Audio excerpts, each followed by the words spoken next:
Hey everyone, welcome to the Wednesday live stream. It's just me today. Jay is on vacation. He is out of the studio. So I'll have to muddle along by myself. By yourself, by your lonesome. I'll manage something. Poor Steve. Beginning music, let's go. But we do have some topics for you today, everybody. There's some conspiracy-minded topics. Clam Powered. Is the water wet? Wait, why is this not playing the music?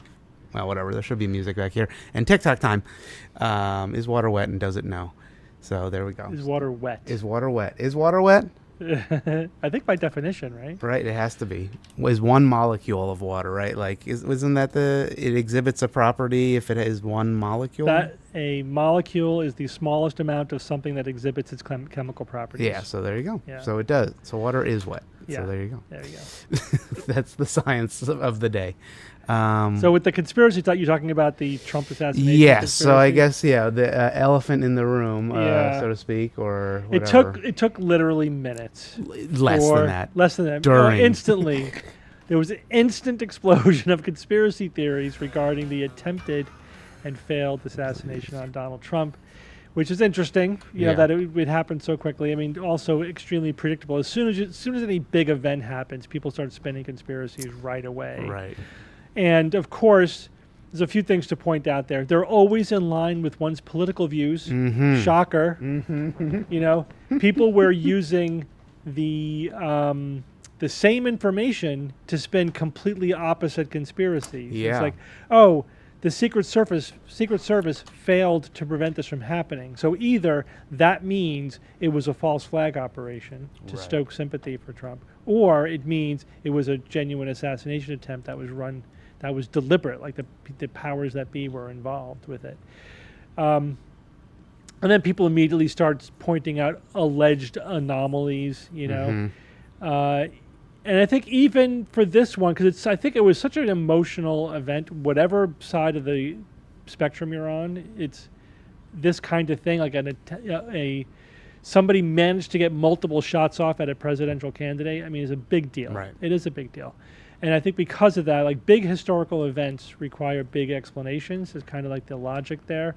So people immediately start searching for what could this mean? And there's also a little bit of wishful thinking going on, saying that, this could support my political side even more than it appears to, or whatever. Like I have some some friends on the left who are not conspiracy theorists and are generally savvy, intelligent people who are like, oh, why was nobody behind the president hit by bullets? I'm like, hold on a moment. Let this play out a little bit longer. We don't know that. There was. Yeah, if there were, obviously, that piece of logic went away. It didn't rather survive quickly. about 10 minutes. Right. Yeah. Or whatever. Like, why is the Secret Service letting him stand up? And fist bump to the crowd? It's like, whatever. I mean, how many times have those specific Secret Service agents been in that scenario? Probably never. And you have a big, personality, that you have to wrestle with, and there's always chaos and uncertainty as to what's going on, and the fact that things may not have gone 100% by the book. I mean, they actually reacted very quickly. They basically did what they were supposed to do. Their reaction was actually 95%. The fact that it wasn't 100%, doesn't mean that there had to be a conspiracy. Right. If you hear the shots, like they are in quick succession, the response from the sniper, the Secret Service sniper. Oh, the sniper killed the guy pretty quickly. Pretty instantly. Yeah. It was like 1, 2, 3, 4 or something, and then bang, right back. Did you see the picture of the bullet whizzing by Trump's head? So I don't know if I saw, it was a little grainy. I didn't really see that. I did see I think I have it even on Reddit. I'll pull it up. But the diagram of the bullets whizzing by his head as he's turning to look at the projector, which is pretty. I mean, it is scary, and also the luck of this guy is insane. Classic Teflon Don kind of situation, literally. Yeah, and obviously the idea that somehow Biden ordered the hit, I mean, is ridiculous. It's so silly. It's just silly. There's, of course, zero evidence for it. Yeah. But I like how people just confidently proclaim these conspiracy theories with zero evidence. So that's an interesting question, because I even from some fellow skeptics I've seen a little bit right in the early hours. It's like it confirms some of their suspicions. Is it carried out by a left-wing nut job because it's against a right-wing guy, or is it a false flag? But it didn't seem like a lot of people were like, well, actually, he is a right. I mean, from what we can claim, he's complicated. There was no manifesto. There was no letter. I know the FBI is still pouring through their social media Facebook footprint. Stuff, So far, that they've said seems like he acted alone. So the lone nut or lone wolf attack usually ends up being just that, you know. But there was no clear ideological motive, and he so fits the profile of a young, isolated white male, enamored of guns, kind of fringy political views, but even though we're not really sure how they relate to what he did, and who knows, we'll probably never know why he decided to do this. Right. It seems like also the people that carry out these assassination attempts are doing it for just attention. They just want to go out in a blaze of glory. Didn't somebody try to shoot Reagan to impress an actress? What was her name? Yes, Chat. You can tell us. I remember Jodie Foster. Jodie Foster. Foster. Yeah, I just blanked out. It's it's just no political really information. There was zero political motivation there. It was just wanted to impress Jodie Foster. Just he's out of his mind. Yeah. And unfortunately has access to guns. And the other thing is how could the Secret Service have failed? The last time this happened was 40 years ago, 43 years ago. Generally, they're doing a pretty good job. The fact that occasionally things are going to slip through the cracks doesn't mean that there has to be a conspiracy. Again, a good rule of thumb is, never invoke a deliberate conspiracy when simple incompetence is a sufficient explanation. Right. Because that's a version of Occam's razor. That's all that is necessary. Yeah. Shit happens. Things slip through the cracks. Right. Apparently, they had cleared the roof of this building, but that guy managed to get in somehow. And there's some argument that they knew beforehand, right? They were warned by bystanders. Isn't there somebody up on the roof over there? 60 seconds or 50-something seconds before it happened. Yeah. But again, what's the chain of command? How was that information responded to? A minute of uncertainty does not seem like an excessive amount in terms of just normal human behavior.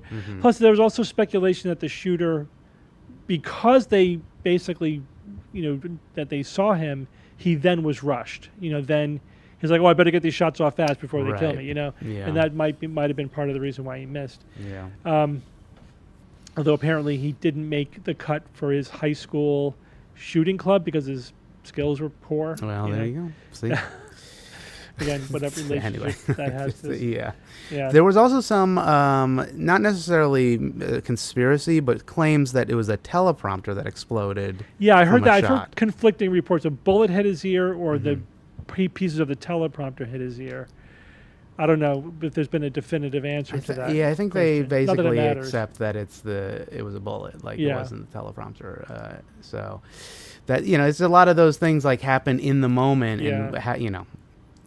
people make bold claims like right then and there. That So this is what's from my happening. perspective, his right ear was facing away from the teleprompter, and just the ear got hit. He wasn't like showered with glass from the teleprompter. Right, you think I it'd don't be know. all over. So there is a couple videos. I just wanted to show it up because the AP debunked a couple claims that were spreading rather quickly on social media, as is kind of the case. So let me play some of false this. claims and conspiracy theories spreading on Pretty social quickly. media since the Obviously, shooting. this whole, the quote unquote staging of a pretty iconic photo for him, and is It's just silly. opportunistic. It's He's opportunistic. he is a content demon, if you will. He Yeah. knows how to perform in front of the camera. Former But regardless, President Donald Trump's rally on they are Saturday. kind of Many shielding are him, using obviously, this and then they make to promote probably misinformation. For the example, move an off Associated stage Press as quickly as image taken possible. after the So here's one. So like obviously an AI altered image to show that they were smiling. So that popped up on Twitter, I guess. taken after That the shooting was altered classic to make one. it This seem as just though going to Secret become more and Service more prevalent, I agents guess, with surrounding Trump were Photoshop. smiling. The same agents can be seen Of course, in this is the actual original AP photo. image Yeah. with neutral expressions. Other posts are claiming that a different AP photo shows a whole So here's entire one that's just a little proving that pareidolia, I guess. Well, maybe not pareidolia, but just whatever you would call misunderstanding what this image is. Yeah, like that's a shadow or something. Right. That's actually her jacket folded, apparently. Yeah. You know what I mean? It Yeah, looks yeah, like yeah. a hole. shot in the chest. But the That's image chest. actually Anomaly shows hunting, Right. right? So you're just Classic. looking for anything that looks slightly unusual and then declaring that evidence of a conspiracy, Right. Rather than actually trying to figure out what's going on. a And full Or just course- saying that of there's, the again, there's chaos. In any kind of event like this, there's going to be tiny little details Exactly. that you can't fully reverse engineer.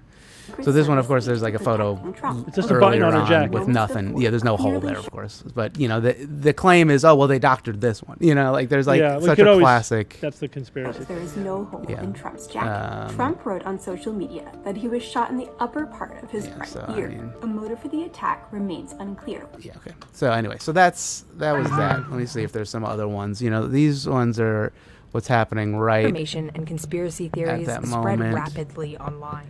Yeah, right there. I mean, you could see his head just turn. Like I think that position, and he'd be dead. And then it's like turn and just And conspiracy theories outside. spread Right. rapidly online. It took authorities so roughly If yeah, you, 2 if you play hours any to first-person shooter games, that happens all the time. the The hitbox. target turns at the last second. Yeah, he's got his hitbox is not much wider than publicly anyway. confirm the identity. So yeah, of the like this is a president video because of. he was not carrying ID. I think that might be him after the fact, but whatever. It's that he was up there and people were pointing out. There were some other things like that. The claim that he donated to the Biden campaign was quote unquote wrong because there was somebody else with a name, but it was 59. That actually was fake. Yeah, apparently. actually, it turns out I don't think it did, was the actually. Biden campaign. It was Or some. It was it was a some PAC. liberal get out the vote Yeah, kind of you're right. organization. Through Act Like Blue he or gave him something. $15 or Right. something. I mean, again, who knows how impulsive that was or how whatever. It just It's just a fundraising thing. it's hard to say what that means about. And again, there's a lot of again apparently he was a registered Republican. We know that his family is Republican, but that doesn't mean much. It doesn't mean much in these days. Like it doesn't tell us necessarily anything about his feelings towards Trump or whatever. Yeah, he unfortunately fits a very visual profile that media probably perpetrates of like this is what a lone shooter looks like. Although I wear clear frame glasses, so that's not good. But I don't have long hair. But it is a thing. So what was it? Yeah, okay. So shot in the ear. There was a couple other ones. They were saying, the holes, the smiling, the fact that he asked for his shoes several times. I mean, it's like he's probably in shock. Like he just wants. Yeah, of course he was in shock. Right. He was a hair's breadth away from being killed. Yeah. He's just all on instinct at that point, adrenaline and instinct. Right. Then these were some popular ones. So there was this video from 4 years ago, some guy like yelling, like slash the Republican throats or whatever, like some crazy on, I think it was Washington State The campus. video of a man shouting hateful comments about Republicans was of the shooter. You know, they're claiming it's like this was the shooter 4 years ago, except the shooter was in high school and not in college, and also there's a different person. Yeah, and also, and it's not them. And it's not them. So, you know, a lot of these things just pop up, especially on Twitter and other social media platforms, just like before I guess they can clamp down on like this crap. It just spins up very, very quickly. Yeah, I think some of it is just attention getting, you know, it's like, oh, again, you're trying to ride the wave of a big event that happens.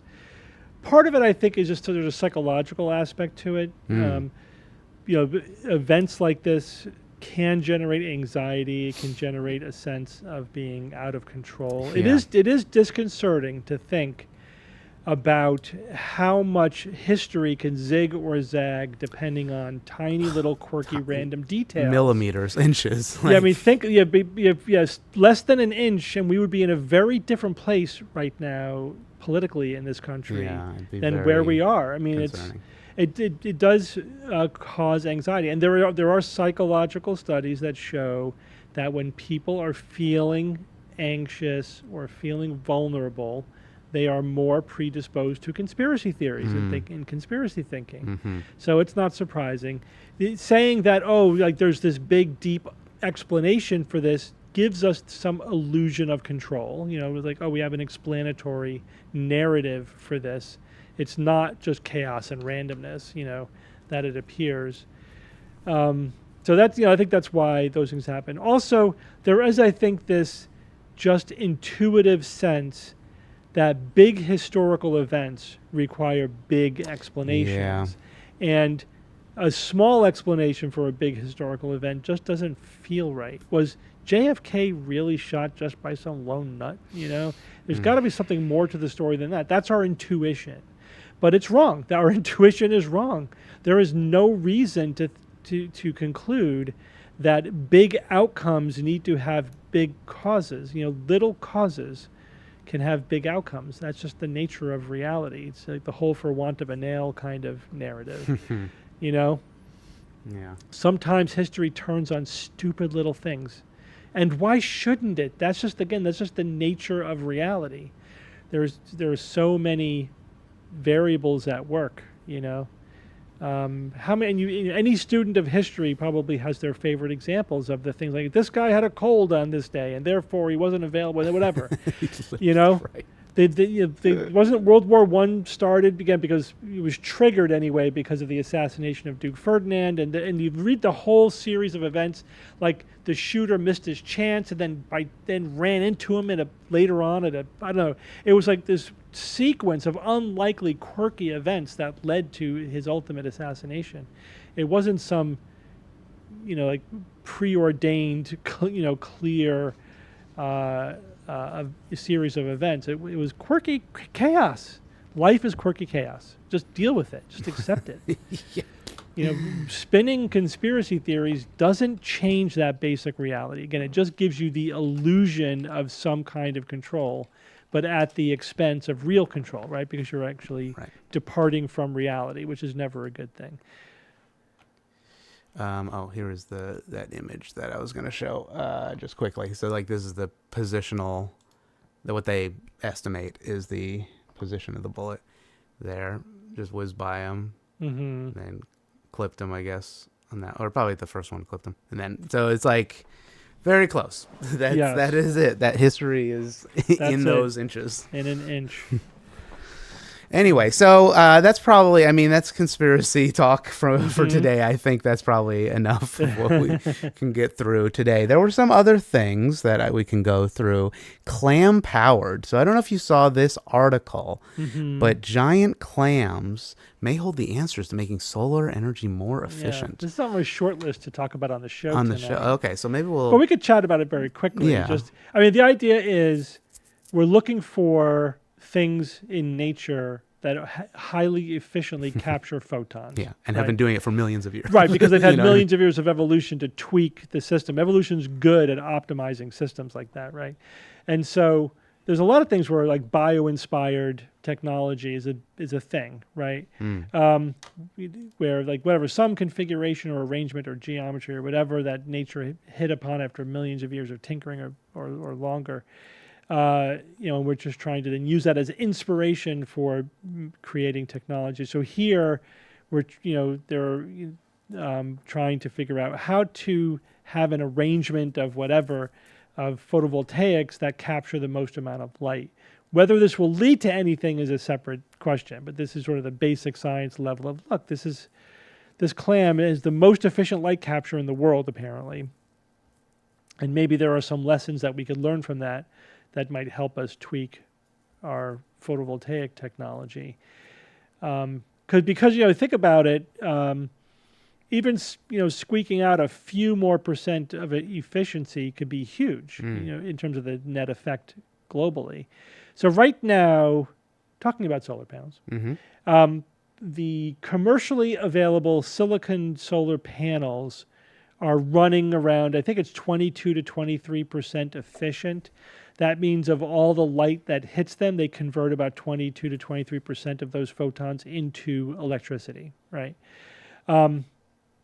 Which is damn good. I remember when I first started really following the solar technology, so commercially available solar panels were at about 12%.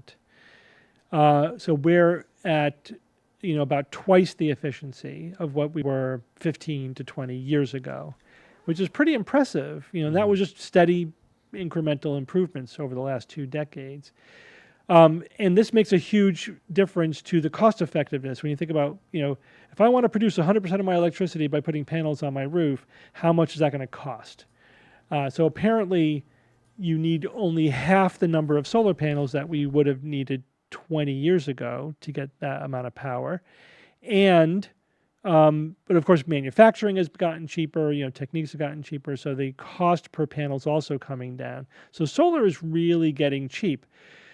Now, there's a couple other sort of, again, the incremental advance continues. In terms of silicon, the theoretical upper limit, I believe, is around 29%. So we're getting close to that. But that doesn't include using other special techniques to increase, I think that's like the single pass efficiency. That's like photons shining on the solar panel, and that's how many it absorbs. But if you can use geometry to bounce those photons around, so that they have multiple chances of getting picked up, you can increase that efficiency. So that's one thing they're working on. Basically having multiple layers, with some layers, they're basically there just to sort of trap the photons so that a higher percentage of them get absorbed. You also can have different layers. I know that the perovskite is another now type of solar panel they're working on that may be the successor of silicon. But honestly, from what I'm reading recently, perovskite and silicon may end up working in tandem. So perovskite has a higher potential efficiency than silicon. But the big downside of perovskite is that they're not as stable as silicon, so they don't last as long.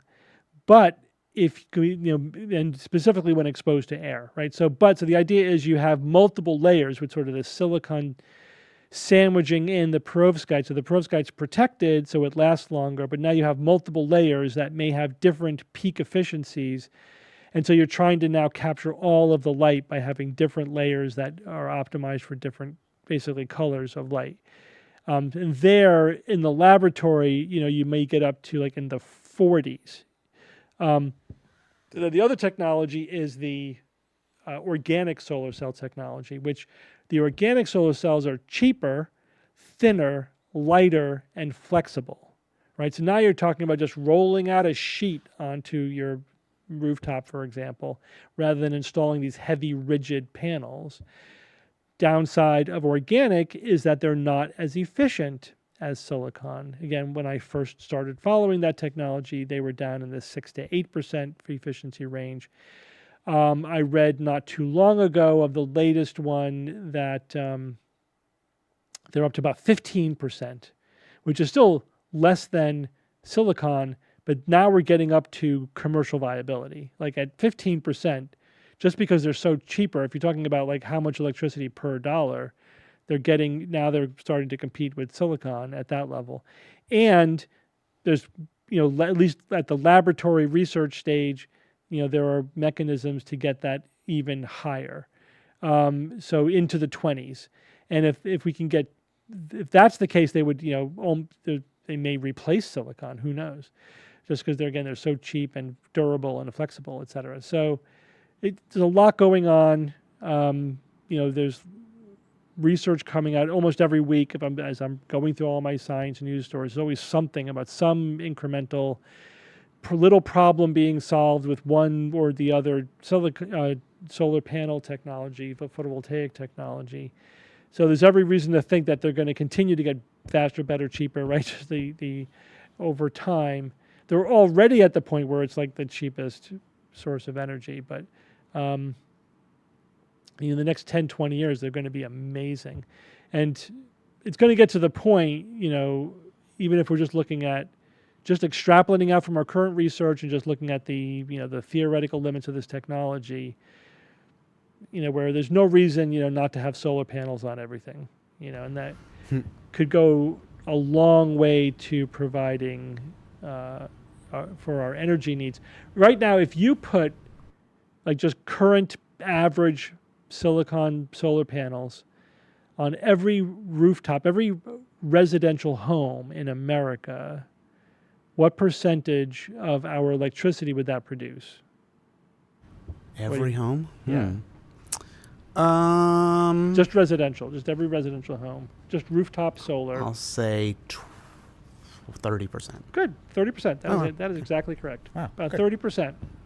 That's pretty That's not pretty bad. good. That's pretty good. That's not bad. The real limiting factor there is the grid. Right. We don't have the grid right now to do that. We couldn't do that right now if we wanted to without updating the grid. I learned that when I put solar on my own house, because the like any neighborhood is going to have a certain number of transformers that service that neighborhood, and that so I was told your neighborhood right now has enough transformers so that it can accommodate, I think it was either 3 or 4, I think it was 4 houses with solar. Oh, wow. And we were the 4th house with solar. So the next person in our neighborhood who wants to put solar on the roof that would require the installation of about a $6,000 transformer to the local grid. And they would have to pay for it, or Well, apparently, because there's no requirement for the electric company to pay for the transformers, and they don't have a real incentive for people to have solar because that's just money they're not making. I guess. So anyway, if we're going to have distributed energy production like that, then we're just going to need massive grid update. But here's another thing I read about. This is maybe like 6 months ago or a year ago. The idea of, that solar panels produce DC, direct current electricity, which then gets converted to AC to run your house. And then your electric car battery is DC. So when I charge my battery from my electric car, I'm using DC energy from my solar panels, converted to AC, right. and then converted to DC again to charge my car. Yeah. So there actually have been some papers saying, well, what if we just went with DC and just had like directly charge your car battery off of your solar panels without ever converting it, twice to AC and then back to DC. In fact, many appliances in the home could run off of DC. We could basically have DC run homes. Right. The big advantage of alternating current Distance? is long distance transfer, transmission. That was it. That's the big advantage. Not that it's better for the home or better for electronic equipment. And obviously, like when you plug your computer into the wall socket, like your laptop, right? There's that brick is a DC AC to DC converter. That's what it is. So a lot of times you actually have to have a DC converter to run off of your home's power. So the thinking is we could just convert residential electricity to DC, and have everything be DC. We get rid of all the AC to DC and DC to AC converters in the system between your solar panels and your electric vehicles, and just make the homes run on DC. And there you go. But if we're still left with the problem of long distance transmission. But here's the thing: apparently, the electrical engineers, like the technology, we've solved the long distance DC transmission problem. Oh yeah. So the original reason to prefer AC over DC is apparently gone. That's interesting. But we're sort of stuck with this AC system, which isn't really compatible with solar panels and electric vehicles. I mean, without the converter. So anyway, I don't know that will come to anything, because that would require a pretty significant infrastructure switch. But we could theoretically have parallel for a while. Yeah. Like when we expand the grid, just make that expansion DC, and slowly convert. And you could like a home could be essentially a DC home, where you have solar panels, electric vehicles, and everything in between is all DC. Exactly what Jim said. It's like Edison is twisting in his grave. Like, I told you guys. I told you. I had to electrocute those animals to prove that Tesla was wrong or something. Whatever. He was kind of a dick. Right. It's an interesting little wrinkle of technology, and it does remind me of our book, The Skeptic's Guide to the Future, which if you haven't read, run right now to buy that book. Or you could just go to your computer, which you're probably already at, and order it from Amazon or whatever. And you can also get it read by the sultry tones of Dr. Novella himself, reading his own book. That actually is the most popular media for our books, is the audiobooks. Oh, yeah. But anyway, we talk a lot about the fact, there you go. We talk a lot about the fact that technology is quirky. Like, we tend to think that the basic technology infrastructure that we have today is inevitable, right? That we're progressing towards some inevitable advanced technology, right? But it's actually way more quirky and contingent than you might think, which gets us back to the history sort of question with the conspiracy theories. History is not inevitable either. So, like, it was not inevitable that internal combustion engines won out over electric engines or even steam powered. Like, that was nothing inevitable or inherently superior about that. Oftentimes technologies have trade-offs, and we pick our trade-offs, or the market picks the trade-offs, and sometimes that decision is made for reasons other than any kind of inherent technological superiority. Often it's infrastructure. Internal combustion engine won out because we didn't have the electrical infrastructure. In fact, there was a paper that was written a couple years ago that argued, I think convincingly, if the electrification of the United States, for example, was about 20 years ahead of where it was in like 1900, electric vehicles probably would have won out over internal combustion engine. Yeah. But also, it's not just, so there's the, like, just how long did it take for us to get electricity everywhere, but also, remember, like, we discovered crude oil in I think it was Pennsylvania. That didn't have to happen when it did. That could have happened 20 years after it did. And if you just sort of flip those two things, like discovering massive oil reserves was, a little bit later, and we pushed for, electricity infrastructure a little bit sooner. We could be living with electric vehicles now. And the idea that we're going to run your vehicle by pumping explosive gasoline into a giant tank of explosive fluid, that we're going to have these little controlled explosions sort of driving an engine to make the energy rather than just charge up a battery, and it's going to spew out this black smoke, and it's going to be noisy and everything. That may seem insane. The notion of an internal combustion engine may seem bizarre to a society where the different technological choices were made 100 years ago for different infrastructure reasons, whatever. Anyway, it's interesting to think about. Same thing with AC/DC. They had to there was actually a debate, and we could have gone either way. Kind of depends on infrastructure. There were different trade-offs. The long-distance transmission won out, but what if that problem had been solved quicker? What if they figured out, or what if battery technology was adopted sooner, or distributed energy production? Again, there's so many what ifs you can ask that we could be living in a very different world. Why are we flying around in jets and not rockets? Why are we transporting goods by ship and not Zeppelin? I mean,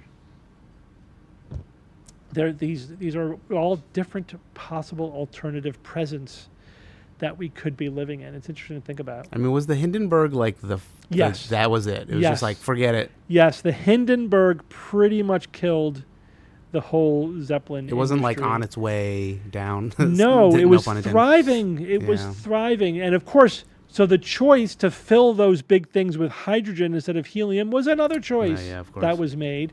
And again, it was a trade-off. It's like, well, it's a little Cheap. cheaper, but it's not safe. Well, we'll just no open flames, around these Zeppelins. But of course, in retrospect, immediately they said, all right, that's it. We're all helium now, right? So then they switched the fleet over to helium after the Hindenburg. But it was too late. It was too late. In the public consciousness, these are giant bombs floating in the air, and it basically killed it. But again, it didn't have to happen that way. We could have, if they had just decided to go with helium up front, we may have a vigorous. I mean, there have been and continue to be attempts to revitalize the industry, but it's just hard to bootstrap an industry now. But if it had just taken off as it was at the time, we could be living in a very different world. Yeah. Yeah, helium reserves are low is something that a lot of people say. I don't know if they've figured out how to make helium Fusion, baby. sustainably. Yeah, that's right. Fusion. Okay, well, we just got to get on that. Yeah, we'll work on that. That'll kick us in the ass. Yeah, that's a good question. And that but eventually we may have had to figure something else out. But at the time it wasn't an issue. Yeah, rocket fueled Zeppelin reality. I have read some alternative, alternative fiction, where they do imagine different historical contingencies, and and I love the ones where like they imagine a different present technology infrastructure. Like just imagining the world in a very different way. What does that? The Golden Compass, the alternative worlds that they go to. Mm-hmm. Some of them have, sort of equal technology, but just very different technology to what we have. There was another big. It's lost now in the chat. Somebody asked me a question. The long one. Yeah, I have that one. You want to do that now? Well, what is it? Want to read it to me? I don't know. Yeah, so it's hi Steve. Whoa, hi Steve. Got a question that maybe you can shed some light on at the end of the stream. Well, we're gonna do it now. I have a friend who survived a stage 2 non-Hodgkin's lymphoma diagnosis. He credits the survival to foregoing chemotherapy and using a North American indigenous herbal formula. My question is, how likely is recovery from non-Hodgkin's without proper medical treatment? P.S. My fallible memory says he mentioned Devil's Club, which I looked up, which is apparently a native plant of the Pacific Northwest. WebMD says there's some evidence that it fights bacteria, fungi, viruses. Yeah, so you have to be very careful about I survived cancer with this alternative treatment stories. And there's the two main questions that you have to ask. So first of all, did they forego all treatment? Right. All, saying that sometimes the chemotherapy is not the cure, it's to prevent recurrence, reduce the chance of recurrence, right? So you like, I don't know what I need more data. Like what? So I know one question is what's the spontaneous remission rate, or but really another way to ask it, what's the survival curve without treatment? So there's a few possibilities here. One is that the person is still within the survival curve even without treatment. They may think that they're cured, but when in fact they just haven't died yet. So one is we don't know what the real long-term outcome is.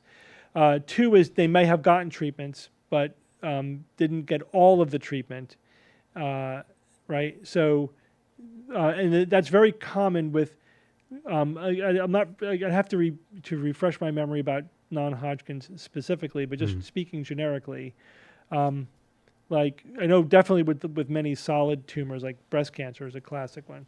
So like a lot of people will say, well, I decided not to get the breast cancer. Not to get the chemotherapy, and here I am, cancer-free 10 years after my breast cancer or whatever. It's like, okay, the chemotherapy does not cure the breast cancer, right? The cure for the breast cancer is surgical removal, Yeah, mastectomy, right? Well, either lumpectomy or mastectomy, maybe with radiation therapy, right? That's what's supposed to, quote unquote, cure the cancer. The chemotherapy is to prevent recurrence, right? That there's the few cells that are still circulating out there that may come back 10 or 15 years later. And we're trying to wipe them out with the chemotherapy. So, and again, like the risk of recurrence, I believe, is 15% without chemotherapy, and it goes down to 3 or 4% with chemotherapy. So saying that I didn't take the chemotherapy, but I'd still have cancer is not that an amazing claim, statistically speaking. You're still 85% likely not to get a recurrence, even if you don't get the chemotherapy. So you can't say from a single case whether or not it was quote unquote necessary or whatever, and you can't say that the alternative treatment worked, because you were 85% likely not to get the recurrence anyway. So the devil is in the details, right? So we need to know all the details of exactly like the staging of the cancer, what type it is, what the genetic markers are, if that's relevant to the cancer, all of the treatments that were undergone. To see if what the story actually means. Otherwise, it's anecdotal and pretty much uninterpretable and meaningless. But is there any herbal treatment or native herb or whatever that has been proven to cure cancer or that is an effective treatment for cancer? No, there isn't. If there were, it would have been turned into a drug a long time ago. It'd be medicine. Yeah, it would be actual medicine. Because treatments, treating cancer is difficult business, right? Where it's not the kind of thing. It's just cancer is just not the kind of thing that's amenable to an herbal remedy. It just isn't. It's kind of naive. So, right? There is no silver bullet. Also, how do they right? take these herbal? Like, do they just eat it? They ingest it, or are they like? I'm sure they ingest it somehow. Yeah. So it's like. Although there are some alternative treatments, which basically like you rub on like an ointment you put on the like skin. a salve. But that's just acid that's eating away a hole in the skin. Yeah. It's like the black salve. Don't put that on yourself. That's ridiculous. Yeah. But I mean, put a leech.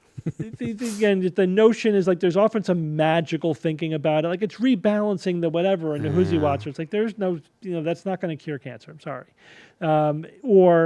If it is somehow killing cancer cells, then you say, well, how is it targeting them, and how is it not targeting non-cancer cells, and what specificity, and what are the side effects, etc.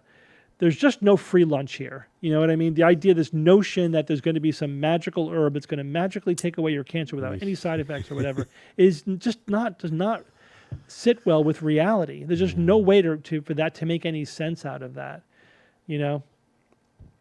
And again, if there was some unknown mechanism that somehow would target and turn off cancer cells or whatever, then you would think scientists would be all over it.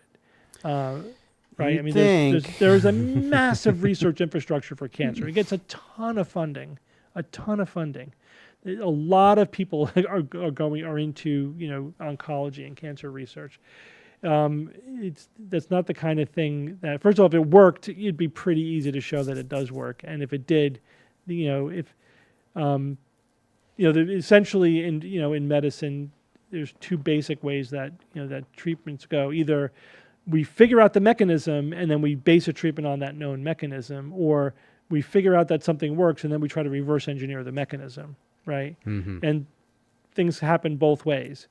If you're saying that, this treatment works, man, there would be a lot of research to try to reverse engineer that mechanism. Because chances are the herbal treatment is probably not optimal. There would probably be some room for improvement there. And so every pharmaceutical company that can get their hands on it would be all over it, So anyway, it's just not a credible narrative. It's not a credible narrative at all. All right.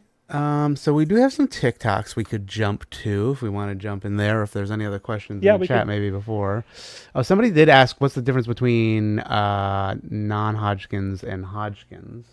lymphoma. they're just different cell types. They're different types of leukemia or lymphoma, and which are cancer of lymphatic tissue, but lymph cells.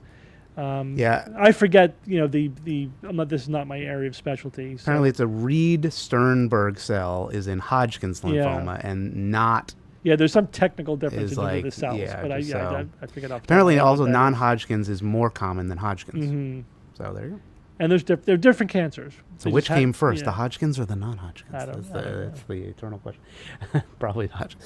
Anyway, okay, so we can move on to some TikToks. Actually, before I do that, I got to send the email out, everybody. So give me a phrase that you want me to include in the email that will entice the email readers to come click on the live stream link. So go ahead and do that while I'm setting up for the TikTok. And that also includes, let's see, that is the next topic, which is water wet and does it know, which was kind of about the water memory. It's the water thing. memory. Yeah, thing, yeah. So we'll see. Let me pull that one up. Whoa, that one's a fun one. Quote unquote. We did it a little bit last week, but we're gonna do a formal one. Mm-hmm. Want to just get this guy's name? Yeah. Have we seen Exploding Kittens on Netflix? I don't think so. My daughter has, Yeah. and I haven't seen a full episode, but I have caught a glimpse of it. This is where I get my TikToks fix. That's right. Through YouTube, you watch our TikToks. Grab your Yeezys, kid. Okay. That'll be in a contender. That's the first one. If anybody has another one that can beat it. And I don't know what that means, but kids. Is this like a Hey Fellow Kids t-shirt thing? All right. Let me stop recording over here and we'll jump. All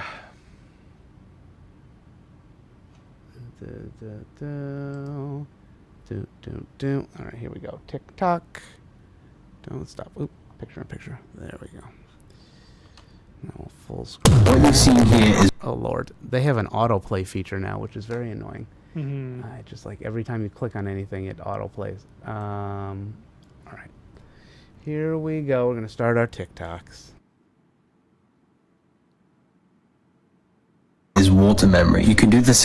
What you're seeing here is water memory. You can do this experiment yourself just by showing an image to water for around 30 seconds and then freezing the water, and you will see a reflection of the image you showed it. This proves that water holds memory. It has consciousness. This is because water can change its structure depending on the vibrations it comes into contact with. This is where things start to...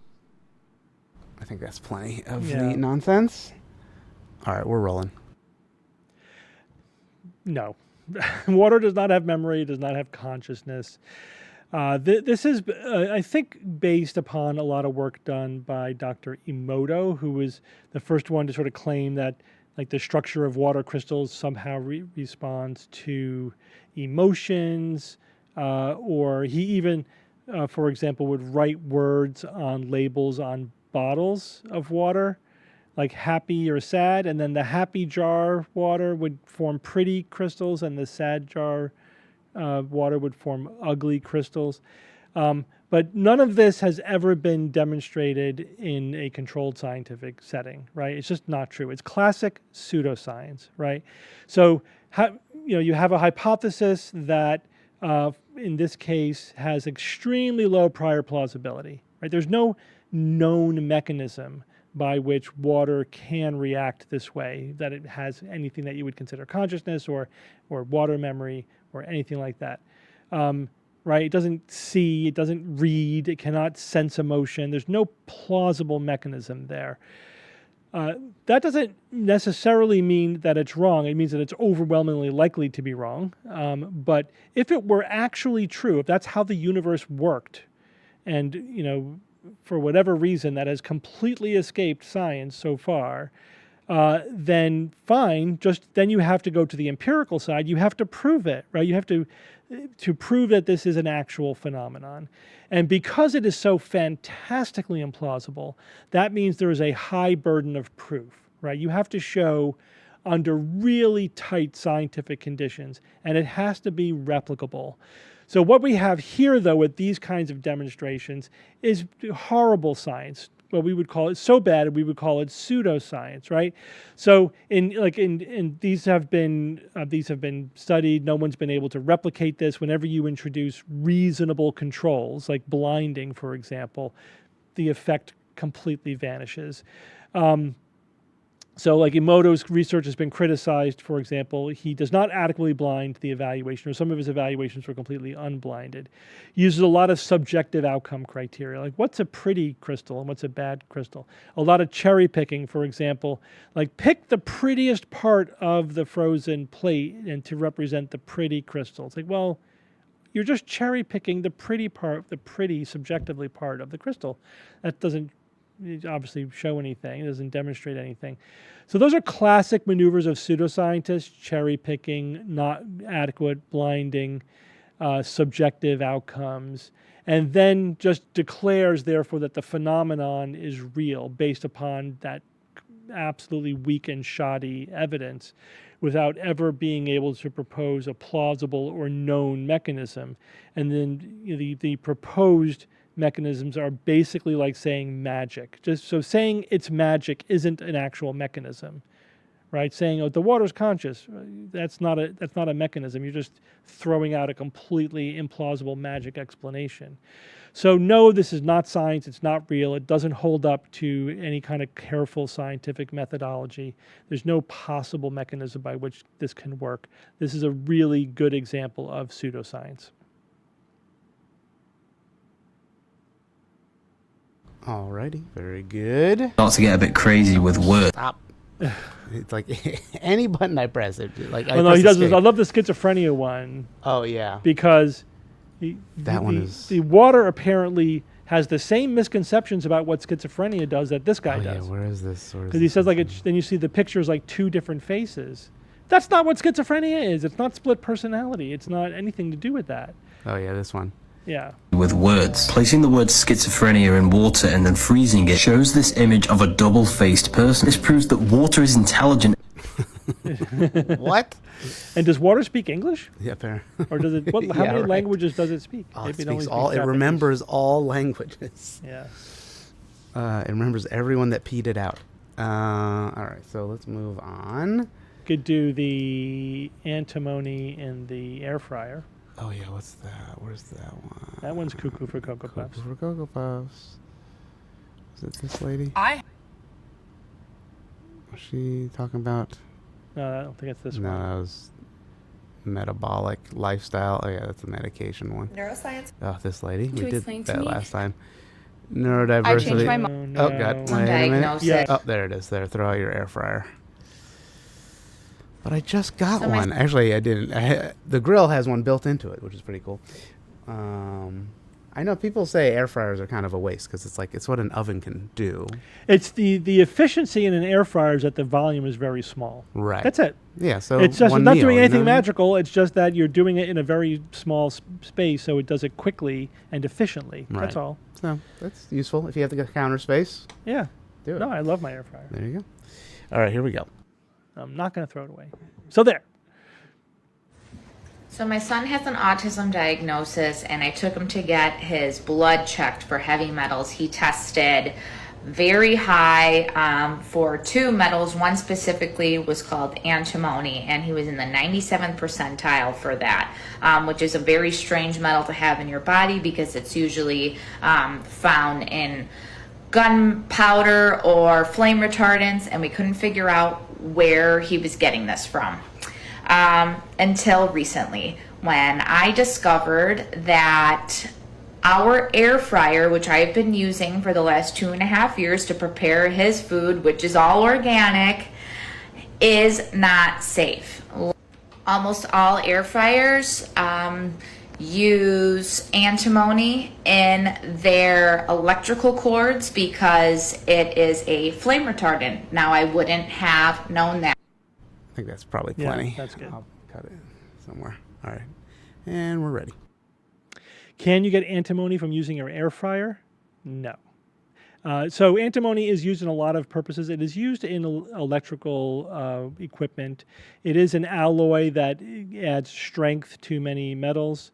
So it's used to make metals which would otherwise be softer or more brittle stronger. right? So, and it's actually have recently been found can be used as an alloy to improve the efficiency and energy density of batteries.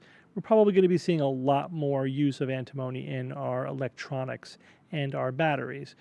Antimony is a heavy metal. It can cause heavy metal toxicity, similar to arsenic, in fact.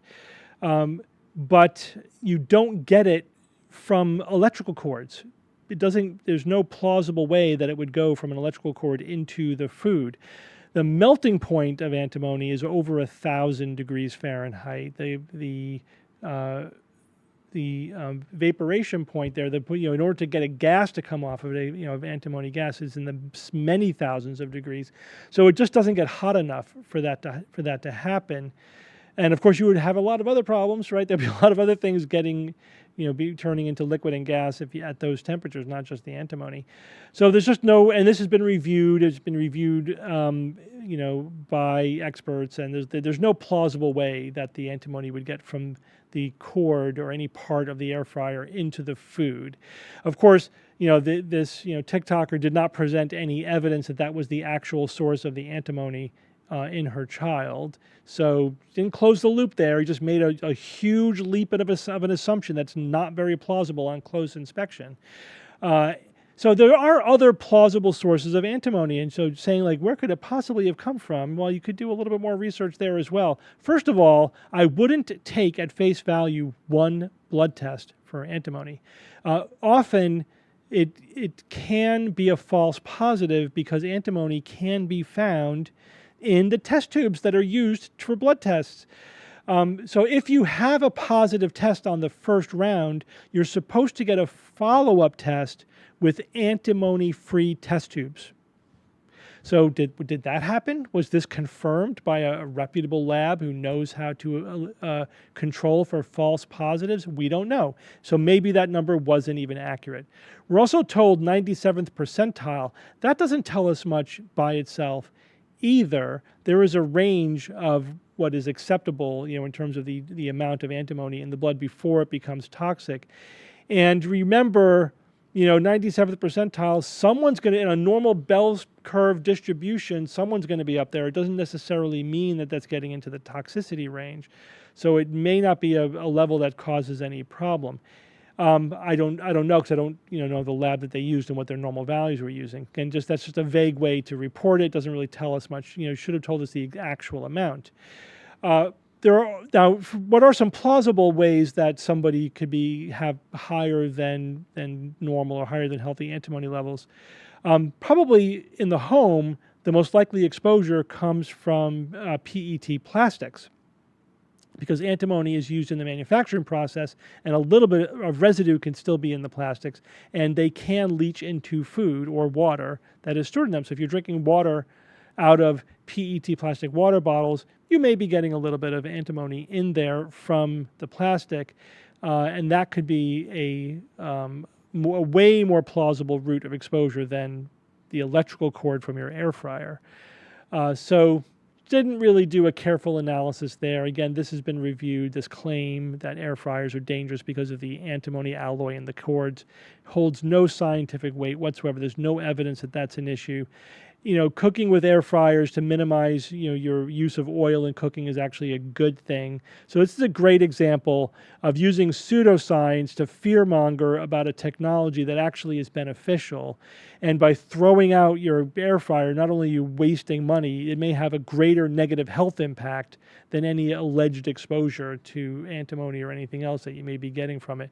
But air fryers, I've been finding from researching this on the internet, is the new microwave, right? It's a new technology, even though it's not really new. It's just a small oven, let's face it. But the air fryers are now the subject of a lot of fear mongering, just like microwaves continue to be, when in fact these are perfectly safe technologies, and there's no reason to fear them, and they don't change your food or introduce toxins into your food or whatever in any kind of dangerous way. So keep your air fryer. It's you're not getting exposed to antimony through them, or your other the thousands of other electronic equipment that have antimony in their construction that could be in your home. They're all fine. Alrighty. Very good. Then we could do the cholesterol one. Okay. That fucking guy. Is that the thistle extract one? No, that's the No. nerve regeneration. Is that all doctors are lying to you? Oh, hold on. Let me find that. I had them all, and then they disappeared. Let's see. Yes, that's why it shows up in blood test tubes. It is the PET plastic. Was it the vegetable oils are killing us? It's the one that doctors are lying to you, not the vegetable oils. Yeah, because the vegetable oil one, he took it down. Dumb. Let me just go through. Let's look through these. The 'cause guy I with forget which one it diabetes is. and cholesterol. Oh, yeah. Hold on. That's the one. Not the brain Not scan that guy. guy. And is reacting. Not this. that Dingus. guy. Doesn't have to No. fix that. No, the guy. It's a guy. I've been getting Oh, That this attacked. guy. This That guy. fucking guy. This Yeah. fucking guy. Yeah, I forgot. There's so many fucking guys. Like, Yeah. it's just nonstop. Okay, let's see. I've been getting attacked for saying the doctors are lying to us and I can prove it. But let me share some information with you and you decide. Let me quickly share my experience with you. I went in for a wellness check. I've had some blood work. Let's see if They had what never part should before we grab? immediately. A doctor out of Toronto came. Simple fix. right, here we You're go. still Maybe. sick. You're still rotting. You're still is saying think this if you're part on I remember. medication, you're still sick. Conclusion from what Dr. Jason Fung is saying: if you're on medication. Maybe that's kind of a good. Yeah, that's a good one. little zip it. Zip it. All right, here we go. Conclusion from what Dr. Jason Fung is saying: if you're on medication, you're still sick. You're covering up the results, but you're still sick. You're still rotting. You're still dying. You may get amputations. You may get blindness, kidney failure, liver failure, whatever. So it's a simple fix. Get better. I did. Okay? I was 397 on cholesterol. I'm now 83 as of like 7 days ago. I was 498 triglycerides. I'm now 80. 6.2 A1C. I'm 5. I've lost 52 pounds. I've reversed neuropathy symptoms and eliminated acid reflux. We've been lied to. Hope to see you on the good side of health. Well, maybe that has something to do with the fact that you lost 52 pounds. What this guy is saying is that essentially he doesn't understand how clinical medicine works, therefore they're lying to him. And he uses his own personal anecdotal experience, which he completely misinterprets, in order to make this case to prove that doctors are lying to you. But let me go over some of the claims that he makes in that video. One, to sort of bolster his conspiracy narrative for cholesterol, is that doctors didn't decide that LDL was a problem until after the pharmaceutical industry created LDL lowering drugs. I wonder if that empirical claim could be tested against reality, like historical records. The first statin drug was approved by the FDA in 1987. The idea that cholesterol in the diet may be tied to heart disease goes back to the early 1900s, the 1910s, 1915. The linking the diet to cholesterol and to vascular disease to the 1920s. The LDL receptor was discovered in 1950. So the idea that this is all some kind of new idea that was just invented by the pharmaceutical industry is demonstrable nonsense. This was, decades and decades of basic science research building up to his knowledge of the complex interaction of not only cholesterol but lipoproteins and specific types of lipoproteins and how they interact with blood vessels and how that relates to vascular disease. Then we can add in again over the same period of time our growing knowledge about diabetes. So basically he has the arrow of causation entirely backwards. Pharmaceutical companies don't make drugs and then invent diseases to treat with those drugs, right? They are developing drugs based upon the basic science discovery of targets, right? Of what we call therapeutic targets. We, scientists discover something about how the body works, something about the disease pathophysiology, identify something at the cellular level. There's a receptor here that has this effect that raises your blood pressure. Well, if we block that receptor, maybe it'll lower blood pressure, et cetera. And then they develop drugs specifically to treat that mechanism, to target that therapeutic target. That's how it works. occasionally we may find anecdotally that that a medication or a treatment or whatever works for something that without knowing the mechanism, and then of course they try to reverse engineer it. But you have to prove that it works first, right? That also, belies the other aspect of how medicine works, is that just like lowering LDL, like you can't actually market a drug based upon a mechanism of action. You have to prove that it improves a disease outcome, right? You can't even market a drug, in the United States for a symptom. Like you can't market a drug for pain. You can't get an FDA approval for pain as a prescription drug. It has to be for like trigeminal neuralgia. It has to be for a specific disease entity. So the cholesterol drugs couldn't just show that they improved some blood marker. They had to show that they actually reduced the risk or the severity or improved the outcome of some disease, whether that was reducing the risk of heart disease or whatever.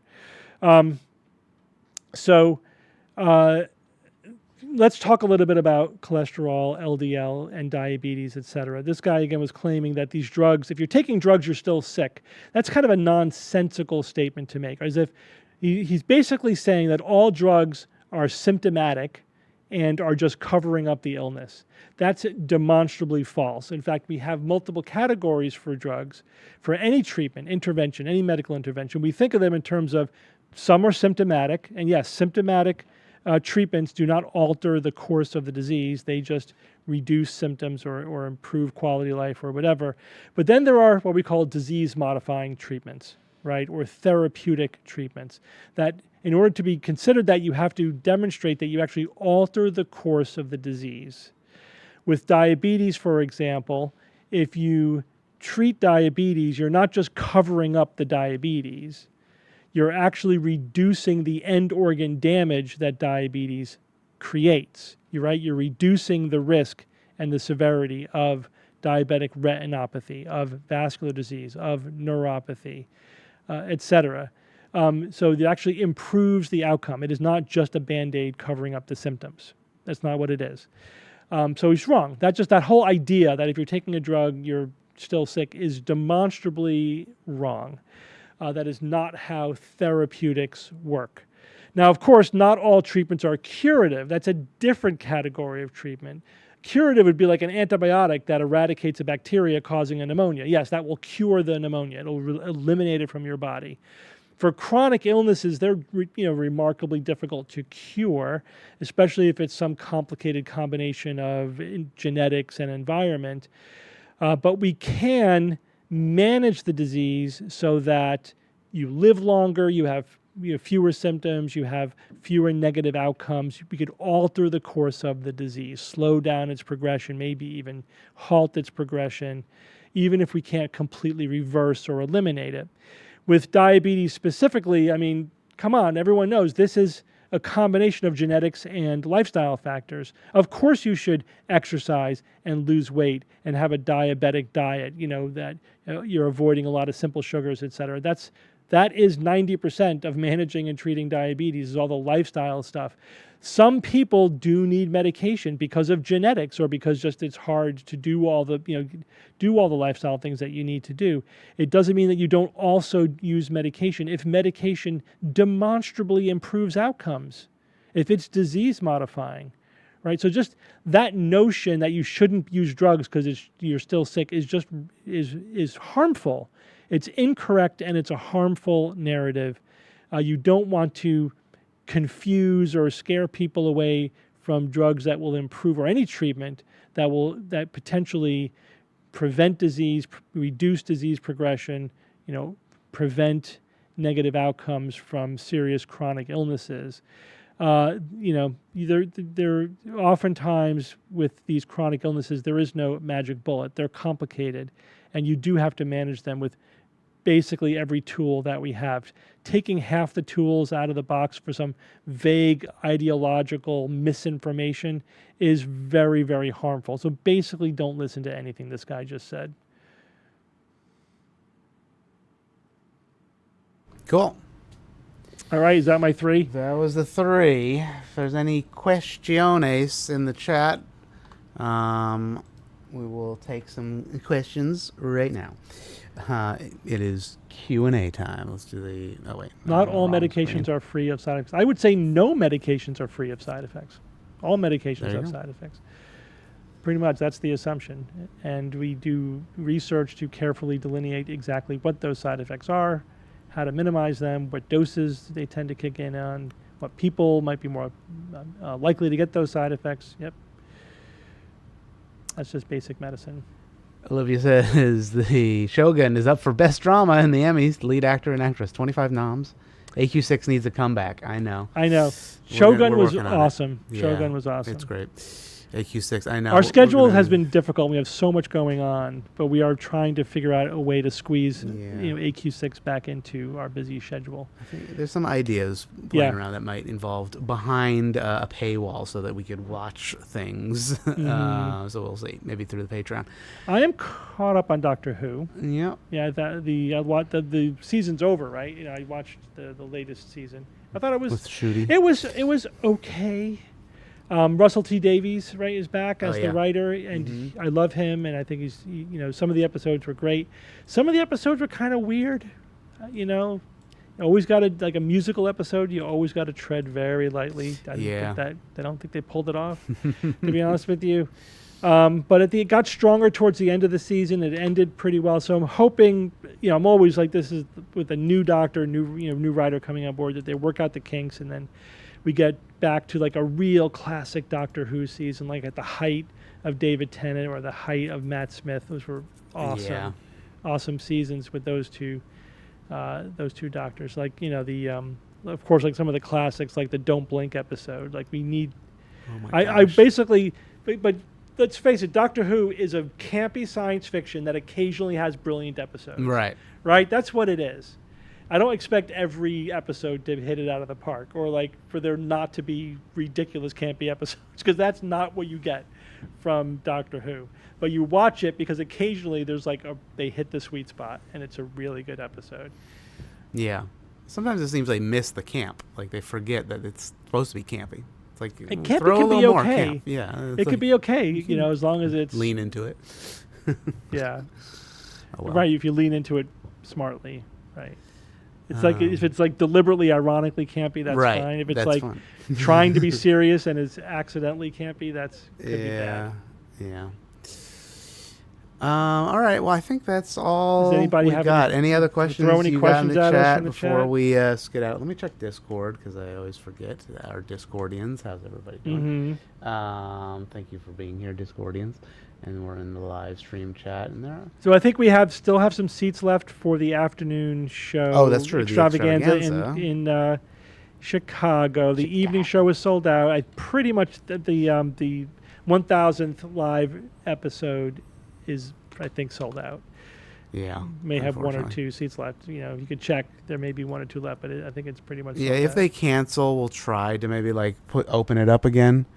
But sometimes it becomes difficult. But yeah, you can go. Here's the early show link. Blah blah blah. There's the 1000th show. But I think that's that. Also, we're doing D.C., Washington D.C. That's true. That's in coming December. up December. So keep an eye out for that. Did Jay say the tickets are on the website? The link just dropped, but I think we're posting it today. Right, the 17th, is that when you said Any Chicago sightseeing plans? There is some super secret behind the scenes discussion about things that we might do while we're there. We've been invited for this and that. We love to do, some behind the scenes sightseeing when we go to places like this, but our schedule is so tight this weekend. We're really just zipping in for the weekend, and we got 3 shows. Yeah. So I don't know that we're going to have time. Maybe we'll try to do some food things. Yeah, that's always good. You gotta eat. So maybe we'll go to Uno's, Pizzeria Uno's, because that is the classic deep dish pizza. And I know people say go to Pequod's and all the other ones, but honestly, Riven Uno's, VR, I have not played that. Wait, Riven? Are you recommending that's the sequel it? to Myst? Yeah, Riven was the sequel to Myst. And there's a VR version? I played the VR version of Myst, and I did not like it because it was a refit, right? It wasn't obviously made to be VR, and some of the quirky translations were very nausea-inducing for me. So I had to be so careful with how I moved my character. I mean, but originally Myst was teleporting, right? but just it's still it still is yes, not. it was teleporting, but there was still time. Even just moving around in your space, like just they didn't have it. They didn't have the kinks worked out in terms of the VR translation. I just Yeah. found it very nausea-inducing. So That's not good. I don't know if Riven is the same thing or if they did a better job of doing it. But I love those kinds of games, And Yeah. I played all the way through Myst when it first came out. I loved it. God, I remember trying Beautiful to play that. game, It's really, really beautiful. so confused by some of that. I got to play it again. Like, are the puzzles as confusing as I remember Yes. them? Okay. They're very confusing. They're They're meant to be, confusing. obviously, Yeah. but when you solve them, it's very satisfying. And it was beautiful to play in VR. It was just that I couldn't get through it. Could not get through it. So I don't know what you think about Riven. If it's better. Really you good know. reviews. Okay. I Yeah. know the top VR game is still that Half-Life Alyx. Is still. I know that's nothing like Riven, but it's like That's my favorite It's up VR there. game that I played so It's far. up there. It was great because it was made for VR. yeah. They absolutely leveraged the VR media, the platform. The thing that you get from VR that you don't get from a monitor is the scale. Yeah. The bigness of Right. everything. You do feel it in that, right? And they absolutely leveraged VR because there's even early on in the game, like at one point you're standing at the foot of one of their giant tripod crawlers, and it's just massive, and you feel how big it is because of the VR, and you just cannot get that same sense from a monitor. Portal, I thought about Portal in VR, but that would be way nauseating, right? I don't see how you could possibly pull off Portal in VR. Another one that's available in VR, which I didn't even try, which I love the game, Subnautica. Oh yeah. Subnautica is a great game, but three-dimensional swimming in VR, I'm worried. God. I'm very concerned. So what about you that. need to do is get a waterproof VR thing and go in a pool, and then Yeah, maybe. yeah, and a tank. I've played VR And- Skyrim. I played VR Fallout 4. They're fine. They're a little retrofitted again. There's some quirks, things that don't really work very well. And you can't run over the terrain. You got to just teleport everywhere. And you can't even move. Like, you can't even move within your room. You know what I mean? Because there's so much vertical up and down movement across the rough terrain that that's where you get the nausea, is when you have that disconnect between the vertical movement visually and physically. So at least for me, that's like instant nausea. So those kind of open world games are really bad for VR. They have to really thoughtfully design a game like that for VR specifically. Just doing a VR conversion, I don't think it's ever going to be is ever going to be good enough. VR really is made for standing still and having the game come to you. It's like, Well, or so something. yeah, I mean, there's a few types of game that work well. Again, they did it. Half-Life Alyx was I know, fine. that's true. It was totally fine. So, again, doing the teleporting is great. And then once you teleport to a location, moving around within that space is fine because you're moving around in your room, in your physical room, and moving around in the VR space. That's fine as long as it's flat. Yeah. And then you teleport to the next place and you can move around in that space. That's fine too. The other games that work well are ones where you're seated, right? The seated, like if you're in a captain's chair of a ship or whatever, those are fine too. Or ones where, like I did a VR version of a different puzzle solving game, which was good. I'm forgetting 11th Hour, whatever. I forget one of those. And it's all in a very controlled space, and you're doing problem solving. You don't have to move around a lot. Again, teleporting is fine, or limited movement to try to change your perspective is fine. So that, again, there was no motion sickness there. But for games like Subnautica and Portal and whatever, and you're running around outside in Skyrim or whatever, they have to really figure out how to make that work, or they just have to design the game so that it accommodates VR specifically. Again, they pulled it off in Half-Life Alyx. Yeah. They totally pulled it off, so it can be done. And it's been years since that came out, though, right? I know, like Several at years. least 5. Where or so are years. the other big VR games like that? They did it. They made it. Wasn't it popular? I think it must have. It was great. It was 2020. So 4 freaking years. Oh my God. Come on, man. March 23rd, 2020. It's like, who came first, COVID or Alex? Well, obviously COVID. Yeah. But yeah, that was a good COVID game, probably in part because Yeah. everyone was locked in. But yeah, I think it's like what you were saying. VR really hasn't had that breakthrough hit, and it's also kind of failing, and it's also like it doesn't I think 100% work. whatever. Yeah. It's like we're right there. We're It's right so- there. They just yeah. gotta keep the investment going. We're just sort of stuck in the early adopter phase. It feels like. Yeah. The other thing is, like, I've been waiting, for enough of an upgrade in the quality of the goggles themselves that it's worth spending on another set, right? So I'm Totally. using the what am I using? The Vive. The Vive, yeah. And I got it like 6 years ago. So whatever the Vive was 6 or 7 years ago, that's what I'm using. It's fine. It's fine. It is still fine. And and whenever anything new comes out, I say, let me see the stats. Is this enough of an upgrade that it's worth getting? And I just haven't seen something like I gotta have that. I think That's it's really just comfort. that's gonna change my VR experience. Yeah. It's like They're just going for like wireless and other wireless, things, but you can get That's cool. you can retrofit wireless to the Vive. But yeah, Right. wireless is nice, although it's not a deal killer having a couple of wires going out the back of your head. Yeah.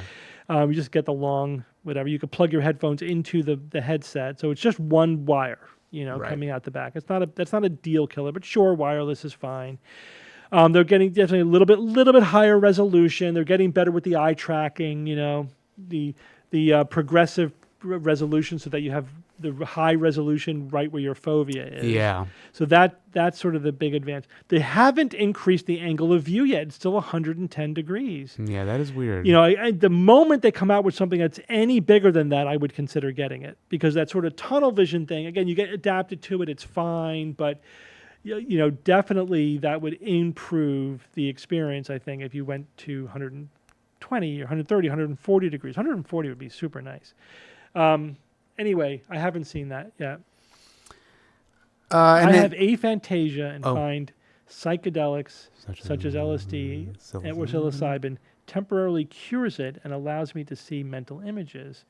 This is the first I'm hearing of that specific thing. That's very interesting. So I could just riff on that. I really have nothing. I have no detailed or specific knowledge about that. The question, I guess, is what's causing the aphantasia? And when we think generally about that kind of thing, like things that the brain can do or cannot do, there's two ways that it could happen, right? If you have an inability to do something mentally, that could be that you don't have the circuit that does that thing, or that the circuit's being inhibited, right? So in other words, something else is happening, which is making it so that circuit is bogged down or maybe even directly inhibited. One thing that psychedelics do is they shut off various parts of the brain, or they inhibit various parts of the brain, usually like the reality testing parts of the brain. And that is often the parts of your frontal lobe that are very energy dependent, are very active. They slow everything down. They bog down all of the more primitive parts of your brain. It's like the bloatware of the brain, right? You have all this functionality, but at the expense of slowing down all of the basic functionality. Of course, evolution, selected for this. The having executive function apparently is helpful for our survival. And having good reality testing, apparently, to the point where you're not hallucinating like you're constantly on LSD, apparently is a positive selective thing. But if you sort of reduce that, you turn off those inhibitory pathways, those reality testing pathways, that absolutely will disinhibit or even reveal other more primitive functions of the brain that were previously being concealed or bogged down or inhibited or whatever. So that is it makes it very plausible. What you're saying is that like your inability to imagine things becomes disinhibited when you take psychedelic medications. Makes perfect sense from that point of view. I don't know if that's actually what's happening. That's just more of a plausibility assessment. It would not surprise me if that's the case at all. There's many other analogies, many other similar things that happen in the brain. People say, oh, it's like my creativity is unhinged. Like, okay, yes, at the expense of you have no idea, right? When people say like, oh yeah, when I use these drugs, I get very creative. It's like, yeah, you think you're being very creative, but you're also maybe creating utter shite because you have no filter, right? You're just removing the filters. Is that a good thing or a bad thing? It may be a good thing if you're just want to generate a lot of raw material, but then you have to sort of re-engage those higher intellectual functions to actually engage in artistic work, you know. So it's interesting, like that's our brain is basically organized that way, where you have sort of primitive basic functions and then higher level functions which are complicated but add important filters in place. And there's a balance between those two things, and psychedelic drugs basically change that balance so that the more, you know, the parts of the brain that generate experiences are disinhibited, and the part of the brain that sort of reality test and filter experiences are suppressed. Right? So, but of course, it's hard to assess yourself when you're in the middle of the hallucination, you know, or under the influence of the drug. It's like when you're dreaming. That's a perfect analogy. I think it's a perfect analogy for anybody who has not used mind-altering drugs like me. That when you're dreaming, the dreams can seem hyper-real to you, and they could make perfect sense to you. And then your awake self cannot make sense of the dreams. And the dreams, of course, seem very hazy and unreal to your waking self. That's because when you're dreaming, we know this to be true, not all of the reality testing parts of your brain are functioning. You're conscious with a subset of your brain when you're dreaming. And it is very much like being on certain drugs. You're hallucinating when you're dreaming, right? And you think it's real, and you might think it's all awesome and profound and whatever. And then when you wake up, you're like, what the fuck? That made no sense whatsoever. You know, because now you're re-engaging your reality testing. Probably, again, the speculation is that that's a necessary component to dreams, because if you were reality testing, you would wake up, right? You would know that it's a dream. So the dreams are only stable when you can't tell you're dreaming. And so in order to be able to not tell you're dreaming, you have to turn off the reality testing, right? Anyway. Yeah. Those are my thoughts on that, but I could look into that a little bit. Yeah. See if there's anything actually published on aphantasia and psychedelic drugs. That's interesting. Yeah. Lucid dreaming is not BS. I've lucid dreamed many times. It basically means it's an in-between state where you start to engage your reality testing, and basically you know you're dreaming. When you're quote-unquote lucid dreaming, you know you're dreaming. It gives you some amount of control over the dream. The problem is lucid dreaming is an inherently unstable state. And so either what happens is you wake up, or you dream you wake up, which means you go back into the dream. You cease to become lucid.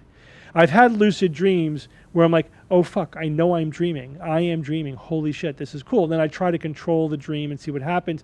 And what I find happens is that I forget that I'm dreaming. Mm-hmm. I just forget in the dream. And sometimes I'm like, oh wait, I forgot, I'm dreaming. I get lucid again.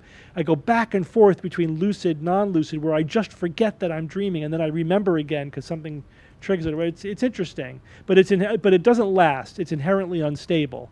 Eventually, you just go back into the dream, you know.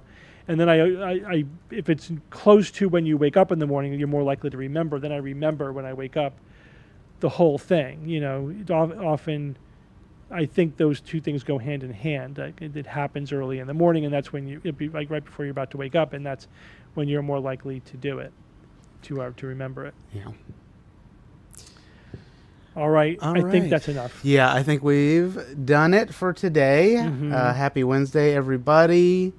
I don't think we're doing a live stream on Friday. I don't think so. I mean, Jay is away still, right? I think. Yeah, I'm going to be busy. Actually. Yeah, so Steve's it's a good day to busy. skip.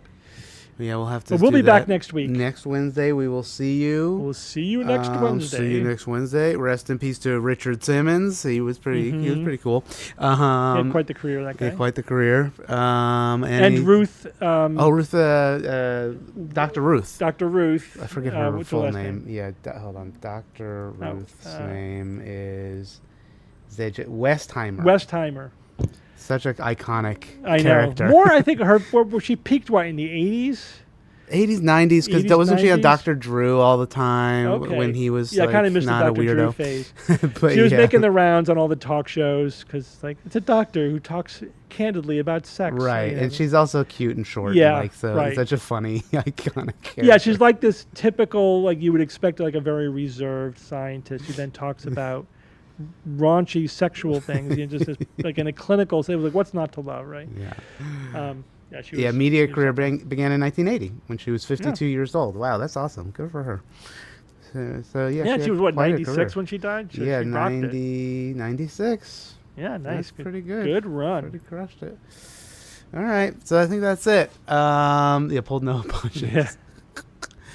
All right, everybody. We'll see you next time. Hit you with that ending music. Bye-bye. I think. Thanks, Ian. All righty.